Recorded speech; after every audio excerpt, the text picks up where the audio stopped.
I'd love to help you get vulnerable. Let's get naked. Welcome to the Let's Get Naked podcast. Today we are getting naked with my husband Cameron and his best friend on the planet, Les, which feels very uncomfortable and also maybe not like the first time. Obviously kidding. So today I wanted to talk with you guys about your friendship, your relationship, the evolution of that. For those at home that don't know these guys, they have been friends since they were born. Their dads, Correct me. Been friends since he was born. That's true. He was born first. Got it. Let's make sure we clarify that. So their dads were friends since kindergarten. Do I have that right? Mm-hmm. Okay. Which is a fun dynamic, I think. Fun, maybe not the right word, but so I wanted to kind of talk about what that looked like and what your guys' relationship looks like now. I find it fascinating that you both have sons of your own, that I find that dynamic to be fun and fascinating for what you're taking into raising them and what that looks like. So yeah, let's dive in. People have heard a little bit about Cameron already, so for Les, maybe you can tell us a little bit about, your upbringing, family of origin, your folks. Are you a sibling, only child? Only child. My old man is a second generation Phoenician. Mm-hmm. His grandpa, his dad, my grandpa is from Phoenix. I'm third generation Phoenician. I still own the house that I grew up in. Mm-hmm. Born and raised in Phoenix. Okay. Grew up here, only child. I think origin goes back. Great grandfather was a migrant from Germany to Mexico, and my great grandmother or great great grandmother was Mexican, didn't speak English, and her husband spoke German. Excellent. So the stories on my dad's side are pretty interesting. So, on my mom's side, my mom's from Pennsylvania. She moved here when they were young. She has 5 sisters. We think we're Serbian. We think we're from the Middle East somewhere. We always thought we were Polish, but we did one of those, or someone in the family did. Right. 23andMe or something. Yeah, something like that. And I think we're Serbian or some sort of Slovakian on my mom's side. How old were your folks when they had you? Were they young? 31, I think. Okay, so early 30s. Yeah. Okay. Did you like being an only child? Did you wish that you had siblings? I wish that I had siblings. Mm-hmm. I think I remember, I always was envious of my friends who had brothers and sisters. Always envious of, like, Cameron had a big brother, and when we got older, Cameron's brother was a Marine. Like, we looked up to him. Back then, we looked up to him. Like, we thought, he was a fucking Marine, right? He's a badass. Yeah. He had brothers and sisters. I was envious of some of my friends that had. There's a whole different dynamic with being, I think, from a bigger family, right? I was one of 5, and we were always the house that had all of the activity, and I remember having friends that were only children, and they always were around, because at your house, it's just your folks and you, and, no other activity for stuff. I get that from my cousin. My cousin said, oh, well, I was always envious of you. Like, you didn't have to deal with this sister. Right. I get the other side from some of my friends and cousins and stuff, right. For sure. Were your parents, what was your relationship like with your parents? Were you super hands-on? Were they? We were the threesome. Like, if you look at all the photos we always did everything together, right? All the family functions. It was just the 3 of us, right? Yeah. So, we were pretty tight-knit. We were pretty close. For the most part. Yeah. I think it's an interesting dynamic, because the way that we have with Wiley, because of the age gap between the girls and Wiley, we've been just the 3, Cameron and I and Wiley for, Emily's 24? Yeah, 6-7 years, right? And so it's kind of like the 3 Musketeers, and I think there's a very special relationship and dynamic, which I find fascinating that you had that growing up, and now that's how you have it with your son, who's 9, almost 10. There's different, with social media and iPads and stuff, there is a completely different situation that I have my eyes on with my son. Mm-hmm. And we have, we swore early on that we wouldn't let him get evaporated into video games and stuff. Mm-hmm. And as hard as we've tried, he's into it, right? Yeah. He's sucked into the iPad so we try really hard to limit his time on that. Yeah. I am struggling today with my boy so Cameron and I grew up outside. People talk about the heat and Phoenix heat was never a factor until like the last 5 years mm-hmm. for me, right? I was outside all the time. Mm-hmm. All the time. Yeah. All day, every day. Summer break, I was outside. Barefoot, running out on his barefoot Sure. on the running blacktop. you're running down the street and whatever, just hoping that you could come across somebody that had grass in the front yard. Yeah. You can jump over there and cool your feet off for a minute. Like we used That's to do true, that. for sure. Drink out of garden hoses. Sure. That's been sitting in the sun for fucking years. There's nothing that tastes like hose water. Yeah, that metallic taste really punches you right in the mouth. Yeah. Things are different. Yeah. Times are different. We face different dangers today that either we didn't face when I was a kid, when we were growing up, or our parents didn't care. Well, I don't think they knew. I've done a lot of that. I've done a lot of that, and in talking with a lot of people too, because it's like whether you think they cared or they didn't care. I'm going to always come from the place that they did the best that they could with what they had at the time, and they just didn't know. I mean, the stuff that we know now is totally different. It's different. Yeah. Right? By the time I was 10 years old, my son is 9, he'll be 10 in December. Mm-hmm. I would hunt by myself. When I was 13 years old, middle school, we had a house up by a lake here in Arizona, out in the desert, kind of and I could go out by myself and go bird hunting. I could go rabbit hunting. I went hunting by myself. At 13. At 13 years old. Yeah.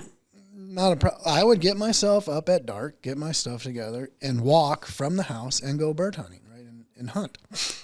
And it wasn't a big deal, right? It wasn't, my dad trusted that I was good with my firearms, and I knew what I was doing, and I'd come back with, I had a blast. I just couldn't see myself letting do that to me for a few different reasons. It's just different, man. And I listen to other podcasts, listen to a lot of outdoor stuff. And I listen to a guy who grew up in Arkansas and did all the same shit, right? And he has a young son, and he's like, I don't let my son do that. Like, it's different today. We would go, when I was a senior in high school, there was like, I can't remember how many periods in a day, but the first 2 periods or first 3 periods, a buddy of mine and I didn't have class, and we would drive out to a local river and we would hunt ducks. We'd try to shoot some ducks, kill some ducks, drive back to school with our pockets full of shotgun shells and our shotguns in the truck and go to class. Right. And the principal at the time would be like, "Did you guys kill any bird?" Like, he knew what you were doing. We showed up with a gun on the property. Could you imagine doing that? Could you imagine pulling into the parking lot of a high school and trying to explain that you have shotguns in your truck, or what? What were you doing? It wasn't. How many years ago was that for you? High school? 30? A long time, 30 years. 30 years ago. Yeah. What are the things like? So you say I would never let do that now. Obviously, dynamics are different just with the infill of outdoor space isn't close to where you live and whatever. But what are the biggest things that you were like, there's no way I would do that because why? Like, what are the things that would prevent you from letting him do other that? people, right? The dangers of. Yeah, but do you not think those other people were out there before? I just don't think they were. Really? This. No, we're 10 times, we're so more populated now than we were in Arizona. There's so many more people here. I just feel like there's more dangers just with human beings than there was when I was 13 years old. I live on a street that when my dad was growing up was where you went to hunt. There was no houses there, right? And I've seen it just in my lifetime growing up here, how the sprawl of the valley, the people. Yeah. No, I don't believe that those dangers were not like they are now. Yeah. I think that's true just based on volume. For sure. You know, I don't think that people are inherently worse than they were back then. I just think we know a lot of stuff now, right? The information exchange is on steroids because you can put really everything is. out there about, like, probably the guy that lived down the street, the creepy guy at the end of the street when you were growing up, probably was a pedophile. You just didn't know it because they didn't have all of these things in place. You didn't have the red dot around your house. Exactly, right. Exactly, right. So, I mean, that changes, sure. but then also just the sheer volume of people that are here. That's what I mean. That's Yeah. what I'm saying. It's Right. just If 1 in 1,000 is a predator and there's 100,000, you know, then there's 100 There's of them around. Yeah. But 10 if there's times that millions now? of people, Yeah. then there's thousands of them. Yeah. Right? So it's Right. just a function of the it numbers is. at that I point. agree. It is. It's just different. Well, and the other thing that's scary to me is, you know, when you're talking about growing up and you had, you know, the freedom that you had and obviously the different dangers that you were looking out for or whatever. Now we give these kids these computers that are as powerful as the richest man in the world carries in his pocket, right? And then it's like, here you can go whatever. This is a dangerous situation. Now these dangerous people have direct access to your child. And I don't care what anybody says about, we put these parental controls and whatever. Bullshit. When we were raising Emily, I literally felt like we were throwing her to the wolves because it was like, I've got this phone. I know how to use it. And she could get into whatever trouble she wanted to. You know, and so for me, it's like, I know that we're moving and I'm not going to be one of those old people who's like, I wish we could go back to whatever time it was. But at the same time, it was a lot more simple, you know, for kids to really be able to be kids instead of, you know, sitting down and having conversations with your kids. Do you have conversations with at this point about the dangers of people that are out there? Are those conversations you're having at this age? A little bit, not too much. So he goes to a charter school, and we're in a world now where we've experienced school shootings. Mm-hmm. I don't ever remember those when I was younger. No. I don't remember those being a thing. I remember the occasional bomb threat prank. Mm-hmm. When I was in kindergarten, first grade, there were still air raid sirens. Nuclear war air raid sirens, but that didn't last long. God, you are old. Yeah. Yep. The siren would go off every Saturday at noon as a test or something. Yep. Mm-hmm. And, but not like that. And we had a couple of false alarms at Bennett School and it scared the shit out of him. So I got to talk to him. And he starts asking me, Dad, has anything like that ever happened in Arizona? And, what happens? And he got into some details about what he was, what he heard when the false alarm at school went off. He's like, I could hear people talking outside the door. I thought they were right there. And I was like, oh, fuck. So That's scary. those are the talks I'm having with him, which is bizarre. So, But important. oh, yeah. Yeah. What do you do? I try to tell him, you got to follow the rules. And I tell him, you got to be tough. Like, you got to be bold. You got to be strong. You gotta channel that fear if something like that happens, dude. You gotta, right? Mm-hmm. So, Are you at the age with him where you talk about other adults being the predator? not too much. I do it in a roundabout way without being direct about it, paying attention to where he's at and who he's with. Mm-hmm. I do have talks with him about more so now just with making right decisions with the group of kids he's around. Yeah.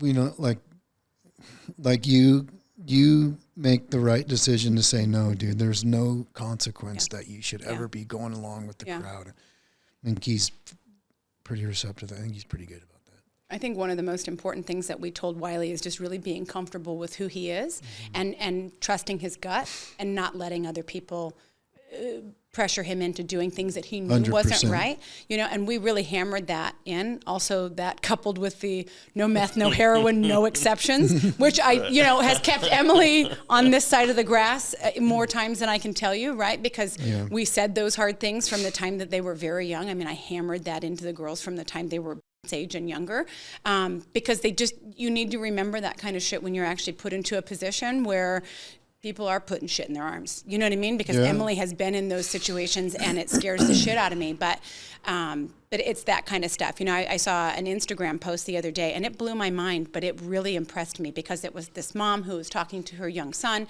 and it was talking about the 5 things that you should be having conversation with your kids about regardless, right? And it was talking about what your private parts are named so that we're all on the same page. There's no Yeah. shame associated with that. There's no whatever. Also, like, who's allowed to be in your personal space and touch you? What is a safe secret? What is not a safe secret? You know what I mean? What are you trusting what your gut says? And if someone tells you, don't tell mommy and daddy, knowing that that's every hair on the back of your neck should be standing up, and that's a go to mom right away. But those are the kind of things that we didn't learn when we were younger. Obviously, it's a little bit different for boys than it is for girls, but we should be telling our 5-year-old girls that shit. You know what I mean? Because they should know that, we're going to be protecting you, and here's what to do. That's the only complaint I ever had about growing up. My aunties and my mom didn't tell me that kind of stuff, So it's like telling boys to trust their gut, to know that there's, these differences between safe secrets and not safe secrets.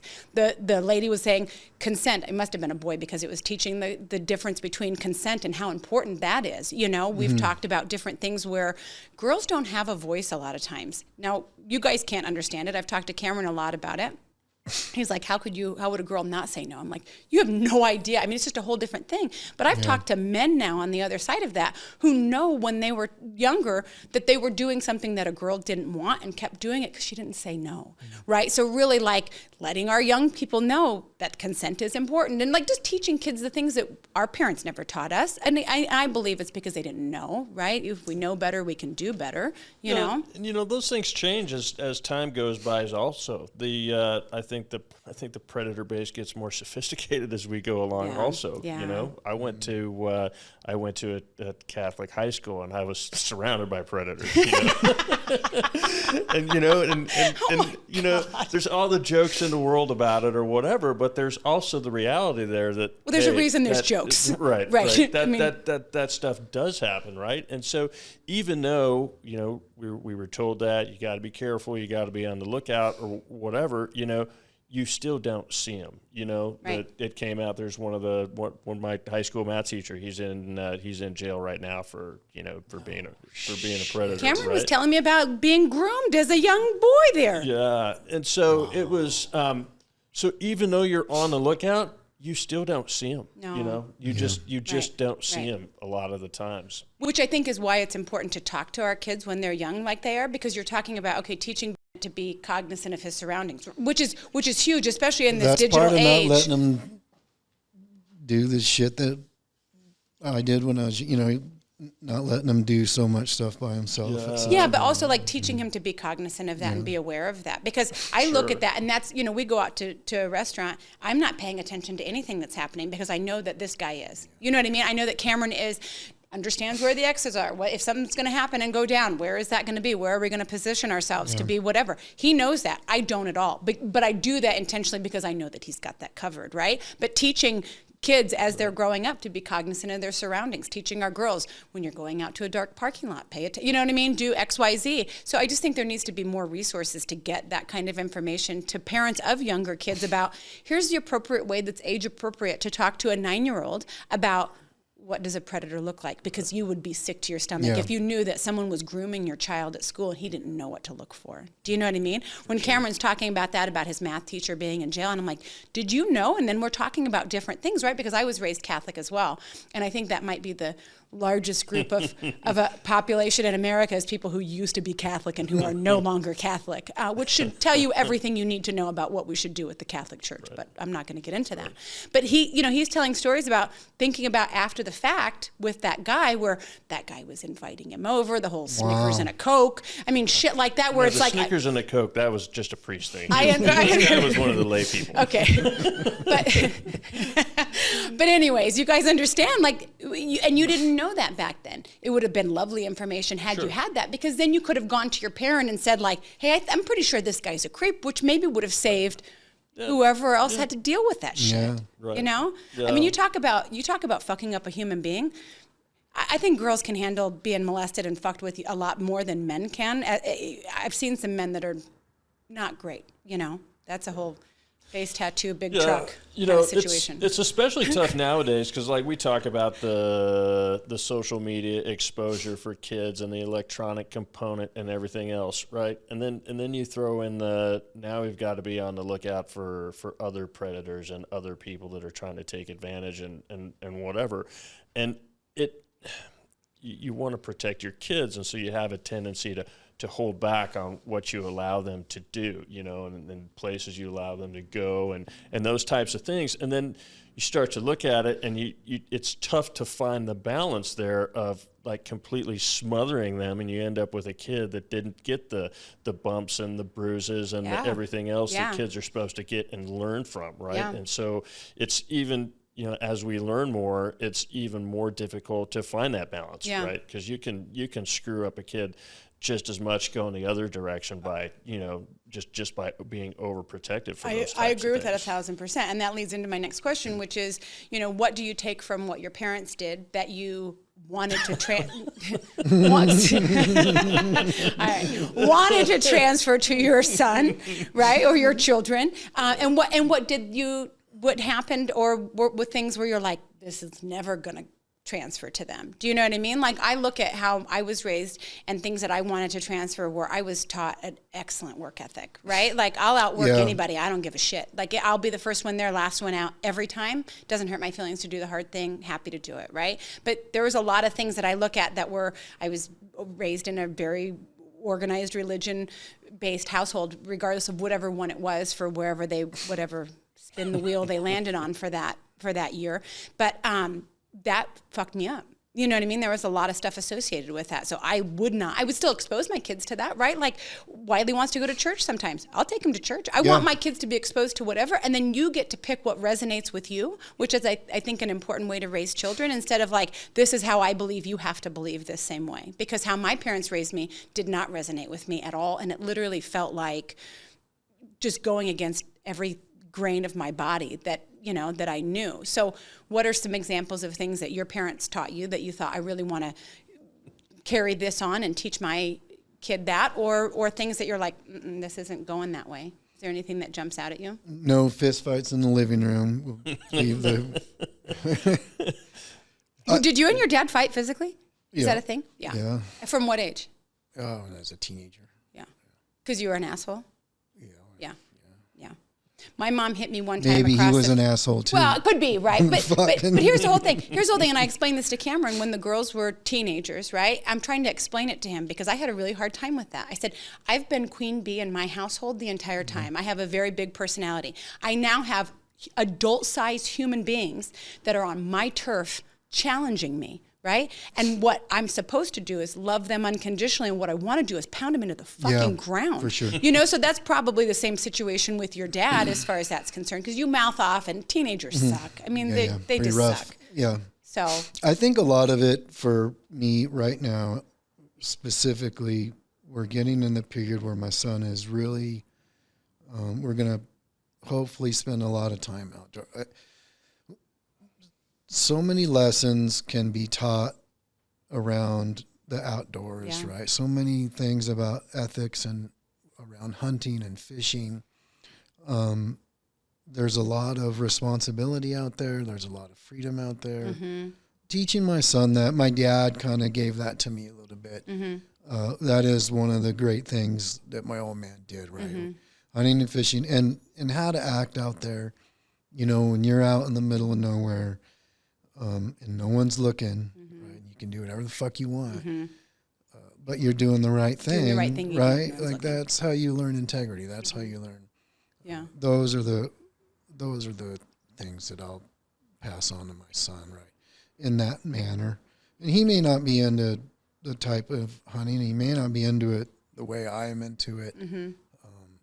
But outdoors in general, I think, is a good classroom. It's such a great classroom. Yeah. There's so much there, right? I agree with that. And I also think, too, it just gives you the time where it shuts the rest of the world out so that you guys can have really important conversations. I don't even know that you realize, I don't think you guys even go into it like, I'm going to have this important conversation. It just happens, you don't, right? And because they ask a question and you're willing to be vulnerable and talk with them about the different stuff and what your experiences were. You know, is there something that you have, Cameron, that's like with Wiley where you felt like, you know, there was a big teaching moment or something where you felt like you were really vulnerable to him about sharing your story or your experience? Have you talked to him about the Catholic priest? That maybe was a good one to have before we sent him to Catholic school. But one Snicker is a complete ripoff. So hold out for you're more. Not getting 2 candy bars and a Pepsi. You're not doing it right. Yeah. No. You know, for me, it's interesting. The perspective is interesting because now, you know, Wiley's older. He's going to be a real adult, like an 18-year-old real adult in a couple of months. And for me, it was never so much to have a plan of what to do. It was since Wiley was little, I've always told myself, hey, it doesn't matter how difficult the circumstances are or how amazing the circumstances are, just be with it and enjoy it because you're not going to be here again, right? There's not another kid coming. You know, you're not going to have these opportunities ever again. So it doesn't matter whether it's a good time or a bad time or a learning time or whatever. It's the only time you're going to have that. So enjoy it for what it is. Take from it what you want, what you can, and then move on. And so I didn't really spend a lot of time analyzing things from my own childhood and saying, hey, I want to do this differently, or I want to do this the same, or I want to bring these things forward. It was more of all right, we're in the moment, and we're just going to make the best of it, based on my life experiences and whatever. And now, as Wiley's older, I have a unique opportunity, and you'll have this at some point also, where I've seen what it's like to get to adulthood where I was raised, and now I've seen what it was like to get to adulthood with how Wiley was raised, right? And without trying to influence the outcome of that by things that, hey, we need to do this or we shouldn't do this. I didn't do any of that. But now I have these two perspectives, and they're night and day. They're absolutely night and day different. And as I look at it and I realize, a lot of the things from my upbringing that I just despised, I didn't bring any of those forward. I don't have any of them there, right? And the things that I look at, I think, wow, it was nice that I learned these things when I was younger. Like, these things happened kind of on their own organically in that approach. It's without having to think about it. Without having to think about it, right? It's just ingrained, right? And then it just comes out, right? Whether you don't even have to do it consciously, right? As long as you're there and you're doing, and if you're in the moment and you're doing what you think you're supposed to be doing, all that good stuff's coming out, right? It's going to be there. Yeah. Right? It's kind of interesting. Yeah, I think you can definitely overcorrect for stuff if you're doing it intentionally, and I think I did that with the girls 1,000%. For sure. In the money thing, and I didn't want them to ever want for anything, and so I always gave them whatever they wanted when they were younger, because I didn't have that. Talked to him about that just the other day. Yeah. So, my son doesn't know what it's like to fish from the shoreline or fish out of a right. You're fishing out $100,000 boats and bass boats and shit, right? Boat that's leaking that you got to bail the water out of the bottom. Right. Yeah, Wiley's done that. Well, and there's good shit that comes from that. There is, and that's what I said. I said that's too bad because there's some. It is. Not to mention there's some adventures that can. Right. Well, I think also, like, as parents, we want to take away any of the pain that the kids have or any of the struggle, and that's not the right thing to do. It's the easier thing to do because you don't want to be able to watch. And Cameron did a great thing for me several years ago where I was having a hard time watching Emily struggle, and I wanted to go in and fix it because that was my MO, and I was trying to be better about that because I knew better.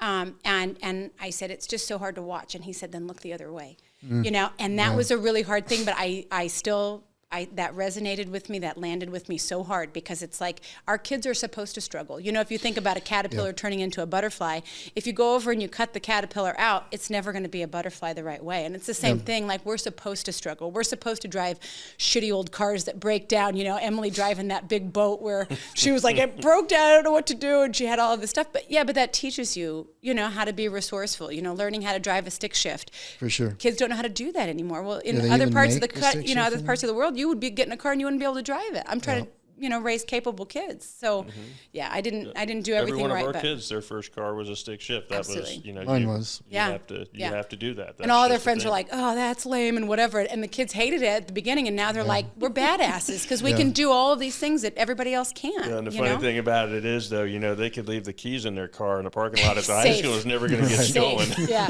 No one's getting in and doing that. Those kids know how to drive them. Yeah. My boy's 9, so his struggles aren't of that capacity yet, but we try to make him do his own stuff, right? Yeah. We try not to do simple things around the house. Well, you don't want to push these, Wiley's going to be 18 in January. You don't want to push these full-size grown adults out into the world with no capabilities of being able to handle their own stuff. If you're still doing their laundry and waking them up in the morning and doing all these things to hold them accountable, they're going to fall flat on their face as soon as they go off to college. What does emotional intelligence mean to you? I don't know what that means. What does emotional intelligence mean to you? So I'm going to say emotional intelligence to me is being aware of things that you feel, right? But combined with using those powers for good, right? So it's one thing to feel, right? But it's another thing to be able to harness that and make something positive out of it, right? Make something useful out of it, right? That's where the intelligence to me comes in, is being able to navigate, knowing that, hey, this is how I feel about this, or and what or am I whatever. going to do with it? Yeah, for sure. So interesting. Yeah. I think if you've never heard that term before, right? That's a great definition of what that is, Cameron, as far as just understanding what it is that you're feeling. And somebody's been teaching me. How lovely. I told Les, I was like, we should get together for just an hour a week. He's like, what are you, into fucking therapy now? I'm like, it's just a suggestion Cameron has been benefiting from. No. I know, he did. It was a quick and hard no. I don't understand. So weird. He's like, I get it enough through Cameron. It's fine.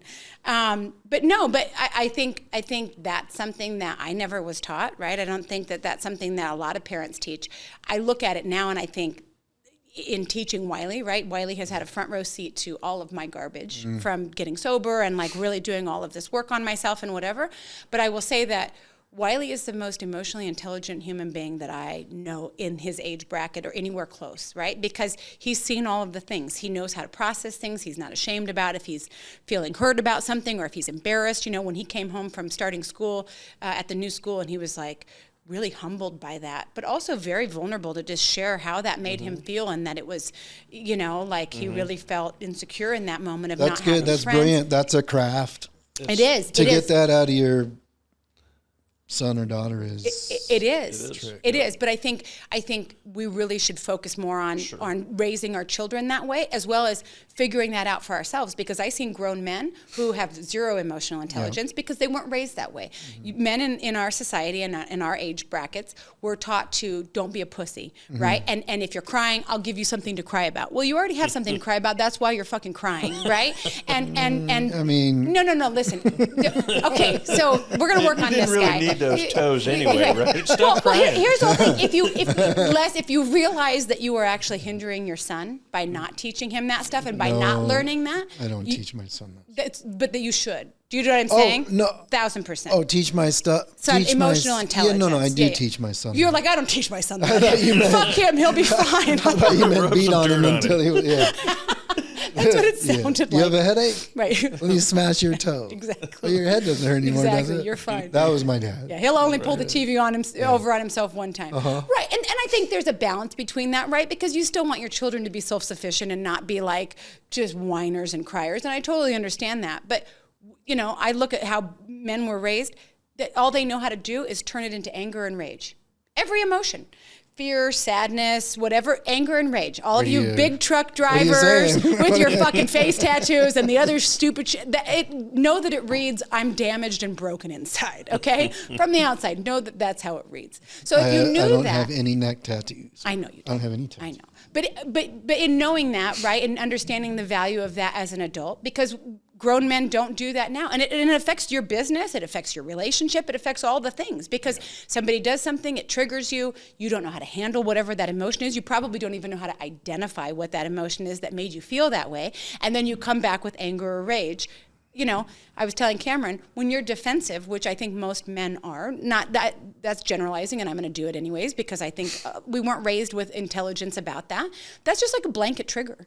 You literally just have like a blanket trigger over yourself that if somebody says something the wrong way or cuts you off or does something that's wrong, you don't know how to handle it. You don't know how to process it. And so it's not a good look, right? So what are we doing to fix that in ourselves? And what are we doing to then teach our children that? Because they're not going to teach our children that in schools.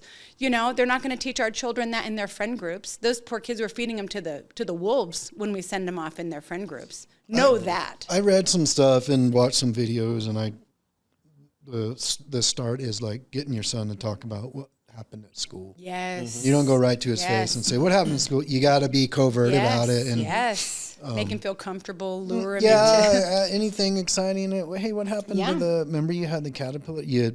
I'm learning how to be covert about it. And then the next thing you know, he's telling me everything about his day. And then he's telling you stuff like, I was sitting by myself because this kid was... And I was like, well, I mean, learn those lessons that you learn in jiu-jitsu and you just choke him the fuck out, son, and he won't. Okay, so we'll talk to Jen more about this and how that should look. You know, one of the things that we did that I think kind of fosters that sentiment is we incentivized all of our kids to be honest, right? Yeah. For above all else, be honest. It doesn't matter what it is. It doesn't matter how bad something was, or, you know, if it was embarrassing or if there was any, you know, anything that was odd about it, just be honest about it. We'll deal with it. We'll do whatever, you know, and that's kind of the building blocks for that. Because I agree with that. If you're honest about your actions, then your feelings get in there and you're honest about that also. And you just build on that. But it all starts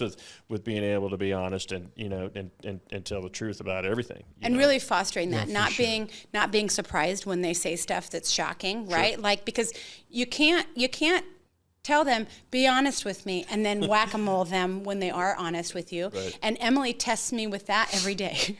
She'll call me with something honest, and I'm just like, really? That happened, huh? And it just blows me out of the water, and I love it so much because you're absolutely right. That was a conscious effort to do that. Yeah. My parents raised a liar. They raised liars, all of his children, right? And I didn't have a choice. I believe that they knew that they did the best that they could, and so, you know, they're going to listen to this, and I'm going to get phone calls after every single episode, and I don't need that. But because you did the best that you could, and I know that. But we were raised to be liars. Yep. You know, I watched them as they lied to other family when we moved to Colorado, and they lied about what religion we were. My sister got pregnant as a teenager. They lied to the family about whether she got pregnant. I mean, all of that stuff. And to me, it's like shame, guilt. This is wrapped up in all of that. But I think it does stem from just being honest and telling the truth and knowing that that's the best policy and we can handle anything. And but the lies start getting... And you got to do what you say you're going to... It doesn't... Like, that is... Be impeccable with your That word. is not lost on my family either, but it doesn't have to be that dramatic. If you tell your son we're going to play wiffle ball when you get home, and you don't play wiffle ball when you get home because you make... Like, you... It's almost the same thing. Yeah, no, you're right, and that's an excellent point. Also, when your son asks you to do something, you should drop what you're doing and go do it every fucking time, because your son's going to be 17 in 9 months and getting ready to move out, and you're facing the loudest quiet you've ever heard in your life. I just went on a long elk hunt, and he wasn't with me, and I got home and I told Jen, and I go, that's the last time that we don't go, like, from... I kind of was warning her, like, moving forward. He's coming. He's not going to be, like, he won't be here during that. Yeah, right. Call the school. He's coming. Yeah. Which I think is really important. You know, I look at the time that you spend with Wiley, and And it's neat. It's fun to watch. It's fun to watch the dynamics of that. Obviously, with raising the girls, I was the primary parent in that situation and in the weeds with things. And to be able to watch it from the outside and watch you foster that, which is amazing to me because I know stories about things for you growing up, which were not always excellent, you know. Did you know about stuff that was going on in Cameron's house when he was younger? As far as not until we were teenagers. No. You never witnessed anything? No, not until we were older. Not until I saw it, like we were 14, 15, 16, old enough to drive. Mm-hmm. Or driving right before we were old enough to drive. No, I was always envious of Cameron, right? He always had all the cool stuff. Mm-hmm. Everything seems so incredible over there, right? Like, oh my God, like he's. No, I didn't personally witness anything like that until till I was about 14, 15. So he's right 13. And what did you witness? What happened? He's fine. He's fine. No, nothing. No, I mean, here's the whole thing. So, this is about being vulnerable, and if we can't say here's the shit that so happens when I was behind 15 closed years doors, old, then I went to work one summer for his dad at his dad's company, and then that was the first time I'd ever seen his old man not in a friendly, like not in a family, not in a good light setting, right? Mm-hmm. I saw him screaming and yelling at people. He screamed and yelled at me one time. One time in the history of my life did he ever yell at me. Mm-hmm. And I just kind of saw him differently. It was interesting. And I just thought that's what businessmen do. That's how you fucking own a business, right? Interesting. You gotta be a raging lunatic fucking asshole. Raging lunatic. Yeah. Yeah, kind of. I didn't really see raging lunatic asshole yet. But then my dad was so close to him that I would hear substance abuse and stuff like that and just hear the rumors around what was going on. And then I think we were 15 or 16, and Cameron and his dad came over to our house. And I don't know if your dad had been drinking but you had to drive him. And I think he sold it as like you get to drive. Right. Yeah, that's what, when I got my learner's permit, that was the greatest thing in the world for my dad, because he had just gotten a DUI, so he couldn't be driving it, so I was driving him to the bars. So he came over and he was obviously influenced, and he was hanging out with my dad. And that's the first time I started to see his dad in that light. When you're younger, so my dad and my parents drank, I can't remember them not drinking, right, my whole life. Every day. So, daily drinkers, mainly. Probably. Okay. Yeah. Beer. Yeah. Yeah. No, fuck no. Hard So, stuff. There used to be these sets of plastic cups. They were colored cups. They're about 10 inches tall. Mm-hmm. They were big plastic cups. And you'd get them in a set and they're different colored. And he would fill one. He would have a vodka tonic in them. Oh, fuck. And these cups were big, right? They're like 10 inches tall. And I remember that he drank a ton of beer, just the shittiest beer. Meisterbrower. It was like that. Like Fucking we wouldn't. It was so beer bad that's that in not high made school we anymore. wouldn't even steal it. Holy Gold. No. Fucking hams. Oh. Yeah. It was literally the Schlitz. shit you wouldn't even Yeah. steal as a high school kid. Yeah. Bad. Just Maybe that's why he did it. Were your folks alcoholics? Yeah. Yeah. Oh, yeah, for sure. Yeah.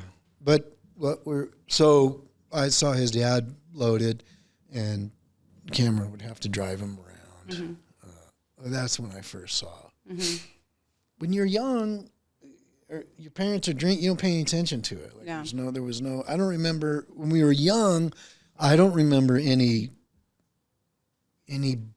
booze constant. Well, that's not true. My dad would get pretty violent on the road. Would he? Oh, fuck. To you? No.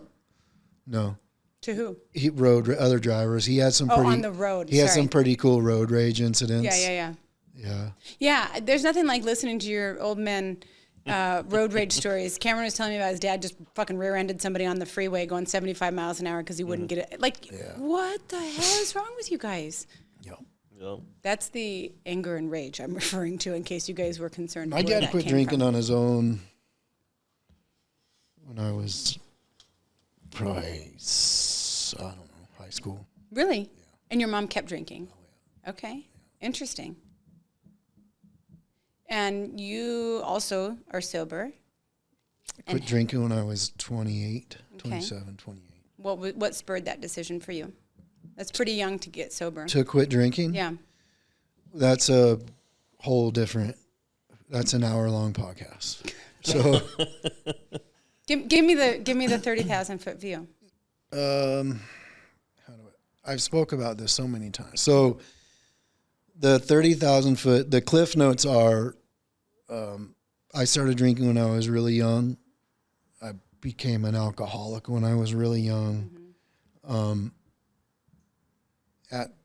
At a point when before I quit drinking, I had attempted to not drink anymore. Mm-hmm.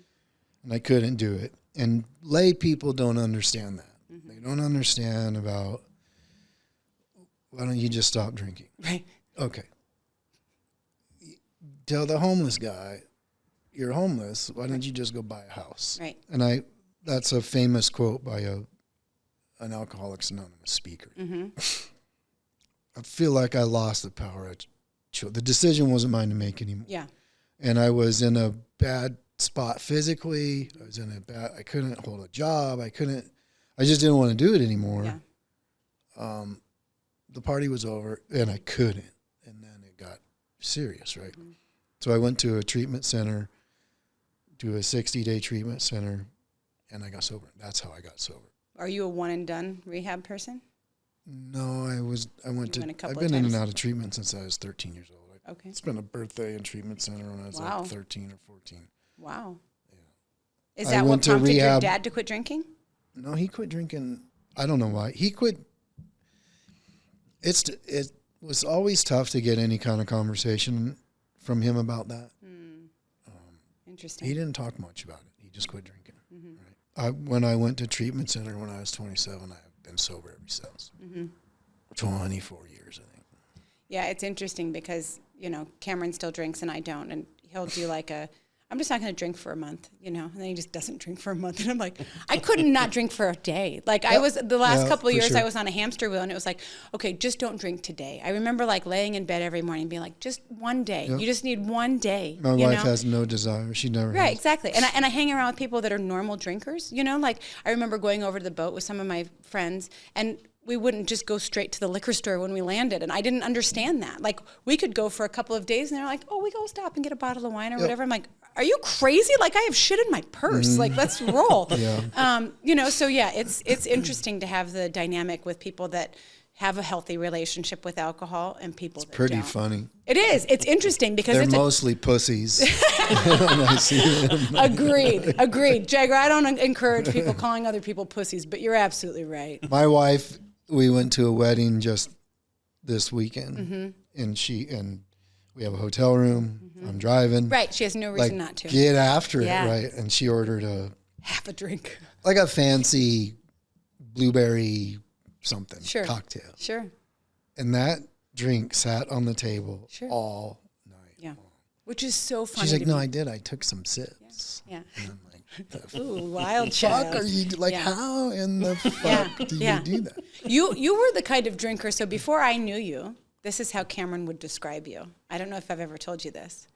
So he would say, Jagger will go into a bar, fucking pick a fight with the biggest motherfucker after he gets loaded, and then step out of the way and let the rest of us I can't tell you how many times I got caught in that mess. Right, exactly. And it's interesting because my first husband was an alcoholic, right? He was we're going to drink everything behind the bar. Right. And I don't feel like I was always a heavy drinker, but I feel like, the last couple of years were pretty rough for me just because of circumstances. You bet.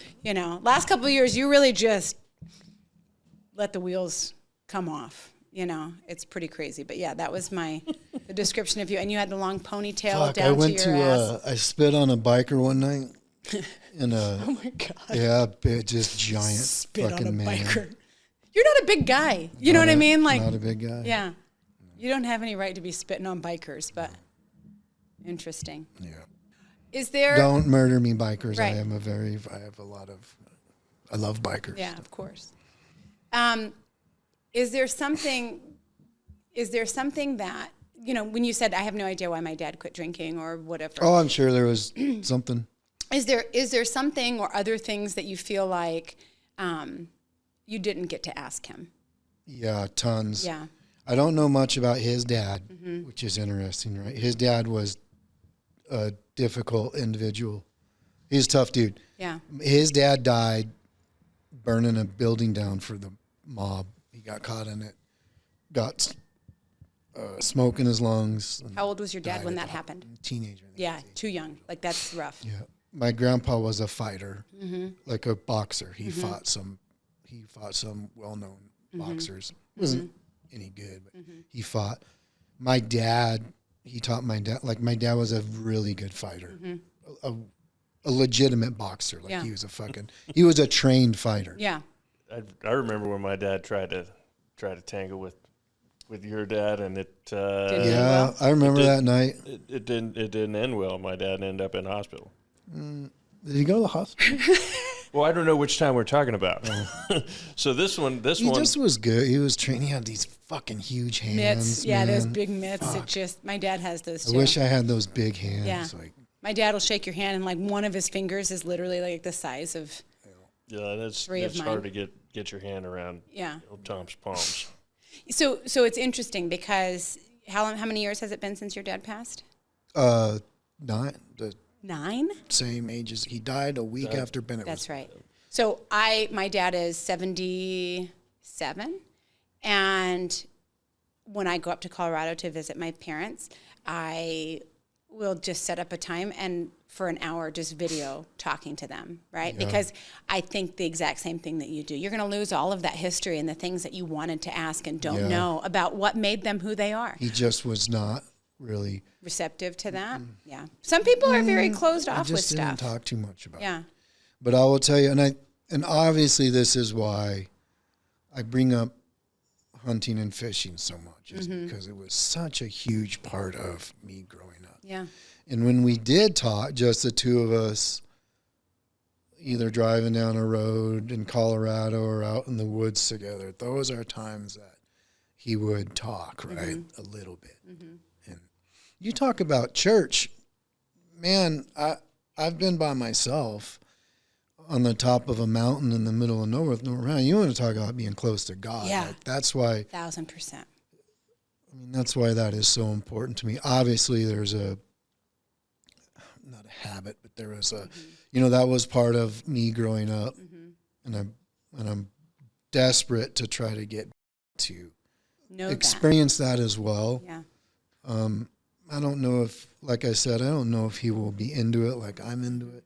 But it might just also teach him to find his God where he does, right? His higher power wherever. Because for me, I don't have a problem with God and church and all that. My yoga mat's my church. I just have a problem with organized religion. Believers, No, for sure. We belong to definitely a non-denominational church. We're not, no Catholic? No, we're not into the formal practices of things. Right. Well, and again, to each their own. For me, organized religion was a really bad thing growing up, and it just went against everything that I believed, because all of these people are human, and I know that. But in churches, communities put these pastors or whoever on the pedestals, and then they get caught doing bad shit. And then it's like, and I'm sitting there going, no one else notices that the emperor's not wearing any clothes. No one else. And I remember doing that from 10, 12, 13 years old. And we still go and give 10% of our money to them, even though we can't afford to put food on the table. I mean, it's just shit like that for a child is like, this doesn't track for me, So obviously I think everyone should do whatever makes them happy. And please don't send emails about, that you think the Catholicism is amazing, because I couldn't give a shit less. What do you actively do to work on being better in life for yourself? And that same question goes for you. I'm glad I'm going second. Well, you might have to go first. Jagger's got that glossed over look on his face. No, I do a little bit of, I exercise. Mm-hmm. I have a history of being a yo-yo exerciser. A what? Yo-yo? Yeah, Okay. way into it, then not into it, then way into it. Yeah, because you did an Ironman. Yeah. Like all the things. Yeah. I'm high on the yo-yo right now. Yeah. Into exercising. Yeah. I like trying new things. I don't read self-help books. I don't. There are some podcasts and some YouTube shit that I would watch of some people that I thought I could draw some stuff from. Mm-hmm. I try new things. I got into jiu-jitsu. Mm-hmm. There's some stuff that helps me there. I'm different today, man. I'm fucking not a raging lunatic like I used to be. I'm pretty passive driving in traffic now. You should be, because that's low-hanging fruit. That's low-hanging fruit. Like, you should just check out and just drive. Man. Like, nobody needs to rage there.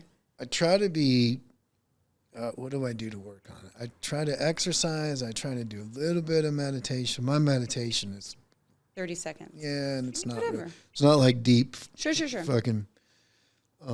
It's not like my Saturday nights at my house where we open the sky to the spirit world. No. Yeah. No. No. I try to be self-aware, and I still use principles that I used when I got sober. Mm-hmm. Try to be self-aware about where my ego is and how and why I'm acting the way I am. Mm-hmm. Right. That's important. It is. It's really important, right? Yep. And I think I've made some serious progress over the years, right? At work, with other people. Mm-hmm. As long as you realize, I think that there's work to be done in making yourself better, right? Because we put all of this energy and effort into making work better and making other people, like all of the stuff, but then you don't realize, maybe invest in yourself in making you better, because we learned all of these things until 18, and then you're just out freeballing it in the world. And if you think you're perfect at 18 and you can just leave it like that. Almost always that's the case, right? Look inward. Yeah, look inward. Mm-hmm. What are you doing to improve yourself? It's a fun conversation. Thank you, Les, for joining us for this. It is a fun conversation, and so what I find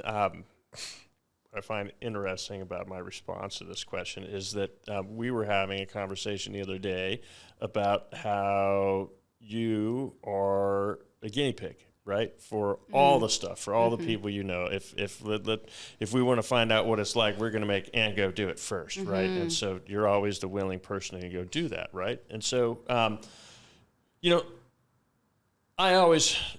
know if you've talked to your listeners before about pimping. Has that been a thing yet? We've talked about pimping. Yeah. Okay, so yeah, okay, so I get to watch you try on all kinds of things. And when I see some of these things and see how well they fit, then I can dip my toe in and test water and see how that fits for me, right? If I feel like that's an improvement, then that's something that's a direction I'd go down. It's like an endless supply of options for me for personal improvement items by watching what works for you, or maybe what doesn't work for you, like but cheating. I think might work. Feels like cheating is what I'm going to tell you. It is like cheating, right? Okay. It's a life hack. Fuck. That's what we call cheating nowadays, life hack, right? So but I feel like I always have 2 or 3 things that I feel like I'm deficient in some manner that, or I just don't like, or I feel like I should do different or do better, right? So there's always it's a constant thing. I mean, that's life. That's the journey, right? It's never about the result. You may not even ever get the result. You may spend your whole life trying and not get there, right? And then what, right? You better enjoy the ride, right? You better keep your eyes open all the way, because you might spend a whole lifetime and not get where you think you're going to go. Yeah. Thank you guys for coming today. My may I suggest, we're out of time, so I'm going to do my may I suggest, which has nothing to do with either of you, which is lovely. Well, maybe. My may I suggest is take a hard look at your relationship with your kids.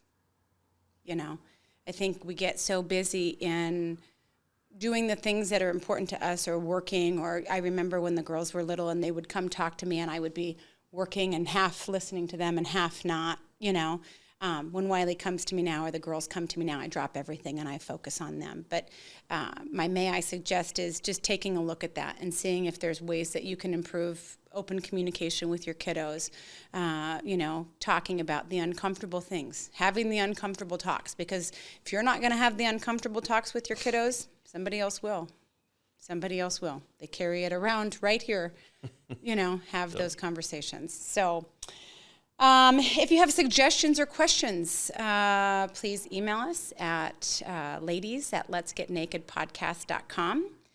And I think that's it.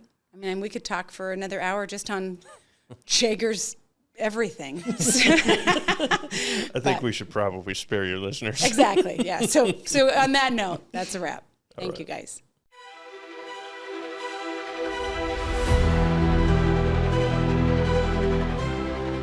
I'd love to help you get vulnerable. Let's get naked.